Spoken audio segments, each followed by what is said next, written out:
No, najprej bi se rad zahvalil tistim mojim kolegom, ki so prevzeli pogajanja, zlasti Gregor, v tistem trenutku, ko je mojemu motorju, ki se zna vrteti zelo hitro, zmanjkalo benzina. Mislim, da so tisto delo opravili dobro. In da ga bodo še naprej. Jaz pravzaprav sebe nikoli nisem dojemal tako, kot so me, ali pa ste me nekateri drugi. Meni se je zdelo delo pri Fidesu nekaj normalnega. Čutil sem se prvi med enakimi. Mislim, da nisem nobene odločitve sprejel sam in da se mi v bistvu pripisuje prevelika vloga. Fides smo mi vsi člani Fidesa, Fides je glavni odbor in vse odločitve, še tako težke, je sprejemal ali glavni odbor ali pa pogajalska skupina. Jaz sem bil v bistvu samo nek transmiter.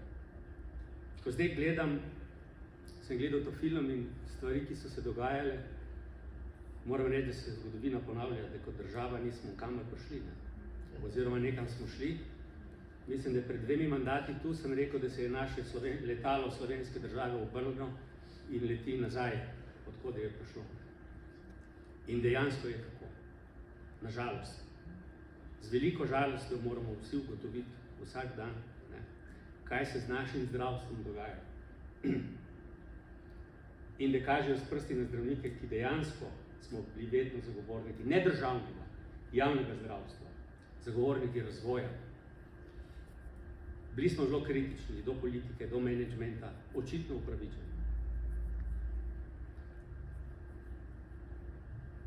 Zahvalil bi se seveda tudi mojim kolegom, vsem iz zdravniških organizacij, predsednikom, in ne bom našteval vse, tako zbornice kot društva, tistih, ki so, tistih, ki niso. Po prvih težavah smo ustanovili, mislim, da na pobudo Fidesa, koordinacijo zdravniških organizacij, kjer smo uspešno reševali probleme, tako da smo navzven nastopali enotno in verjamem, da bo še naprej tako. Enotnost zdravništva kot korpusa, poklica, ki je nekaj posebnega, vedno bil v vseh zgodovinskih obdobjih in vedno bo. Ne nekaj več, ampak nekaj posebnega. To je še bolj pomembno, da smo nekaj posebnega, kot da smo nekaj več. Ko sem poslušal moje prijateljce novinarke, moram reči, da takih novinarjev, razen tistih iz tistega časa, pravzaprav skoraj ni več. Družili smo se dolga leta, poznali so zdravstveni sistem do obistva, postavljali so pametna vprašanja, ki so sistem poznali. Bile so zelo kritične, hvala Bogu, to je njihova vloga, ampak odlično smo se razumeli. Helena, Jana, Breda, tudi mnogi drugi. Zdaj se je parkrat zgodilo, da so mi novinarji postavili vprašanje in sem mogel jaz pravzaprav jim pojasniti, v čem je problem, da so mi lahko postavili ta pravo vprašanje. To je pravzaprav velik problem. In prikazovanje našega dela navzven. Fides se nikoli ni bil samo kruhoborec. Kot ste videli, od vsega začetka smo se zavzemali za tak dober zdravstveni sistem, ki bo v največjo korist pacientov. Gotovo, da smo kot Fides bili ustanovljeni za to, da se postavi ustrezen socialno-ekonomski položaj in to smo štrajkom dosegli. Plače zdravnikov leta 2000 je bila povprečna plača 2,8 povprečne plače. Po mojem je to sprožilo tako fušijo med drugimi poklici, da se pravzaprav niti nismo zavedali, pa tudi med politiki. Ker je bil zdravniški dodatek enak ali celo malo višji kot osnovna plača. In potem so nas tlačili v zakon o sistemu plač, ker jaz sem se počutil kot tiger v kletki. Se veste, če je tiger dolgo cajta v kletki, kaj rata z njim. Dejansko državo obvladujejo Zveza svobodnih sindikatov, ki je v bistvu, zdaj lahko govorim tudi politično, ker nisem več v vlogi, kot tega nisem smel, ampak dejstvo je, da je Zveza svobodnih sindikatov in sindikati so leva politična opcija. So proti razvoju, proti spremembam, imajo mentaliteto iz prejšnje države, vsi smo enaki, vsi enako prispevamo, vsi enako zaslužimo. In tudi to, ne verjamem, da so pogruntali, da smo zdravniki pametni, da znamo poskrbeti za sebe. Če drugačne, z odhodom iz javnega sektorja. Pred 10 leti si ne bi nihče mislil, da bo prišlo do take erozije in do takega razpada. In nič ne kaže na boljše. Zato je na nas zdravnikih, na vseh zdravniških organizacijah, da usklajujemo naše poglede, da jih ustrezno predstavljamo navzven, da ne pustimo, da nas politika razdeli, kar je vedno poskušal. Razdeliti zdravništvo, ker razdeljenemu zdravništvu je lažje vladati in z njim lažje upravljati. Opozoril bi na tu še na en problem, to so mladi zdravniki. Na njih sloni prihodnost. Oni nas bodo zdravili. Jaz sem sicer nimam velikega zaupanja v telemedicino, sej je marsikaj koristnega od tega, ampak ni kontakta. Ne? Pacient pride, da se zdravnikom pogovori, da ga zdravnik posluša, da ga potolaži. Ne? Tega sodobna medicina ne omogoča. Govorim o telemedicini. Ali pa o tem, da pravzaprav prav v tem je največji problem. Ne? Pomanjkanje kontakta. Kontakta s pacienti. To pacienti najbolj potrebujejo.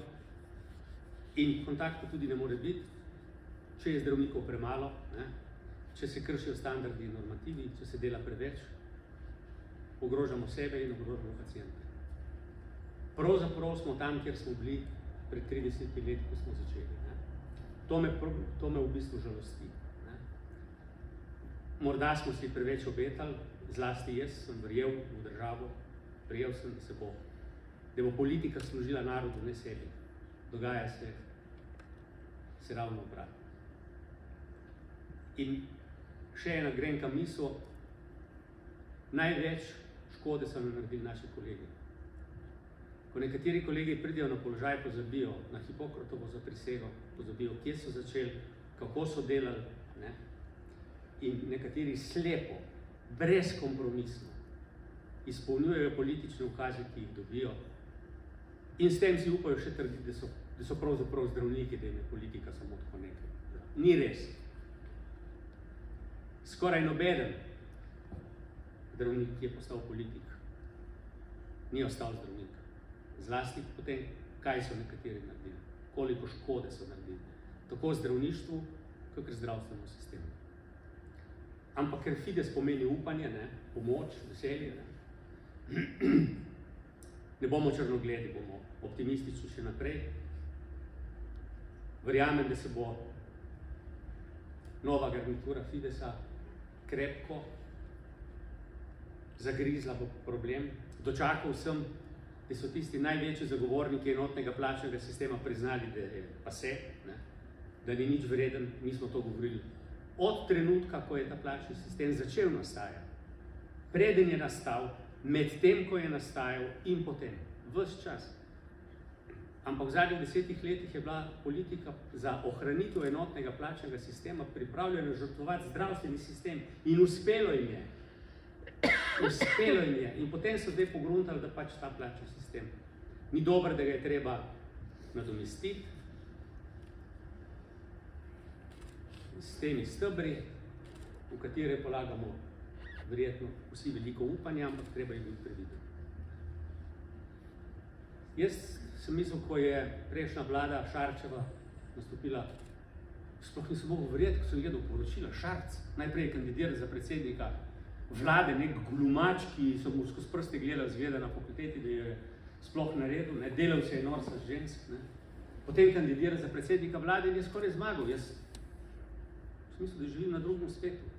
In potem je postal predsednik vlade, edini predsednik vlade, ki zdravnikov sploh ni sprejel, ker bi Štrukelj pa je rekel, da ne sme zdravnikov sprejeti. No, ste rekel, ok, smo vsaj na dnu, ne? Pa nismo, ne? Zdaj smo na dnu, pravijo nekateri moji kolegi. Ne verjamem, ne? Da smo. Lahko bomo še nižje padli, ne? Nekateri te države nimajo radi. Radi bi neko drugo državo, tiste, ki je razpadla, ki je ni več. Še Hrvati je ne marajo, Jugoslavije bivše. Srbije ne mara, nihče je ne mara. Tu se pa kar ljudje oglašajo in izražajo nostalgijo po nekih časih, ki so bili neprimerljivi s tem, kar je zdaj. Čeprav ni dobro, so bili tisti časi neprimerljivi. Ok, zdaj sem predolg. Ko začnem politizirati, čas, da ne ustavijo, Luka me že tako tudi malo mi gleda, ampak on je navajen. Še enkrat prisrčna hvala. Res si nisem zaslužil takega slovesa, sicer pa ne bom šum, ne?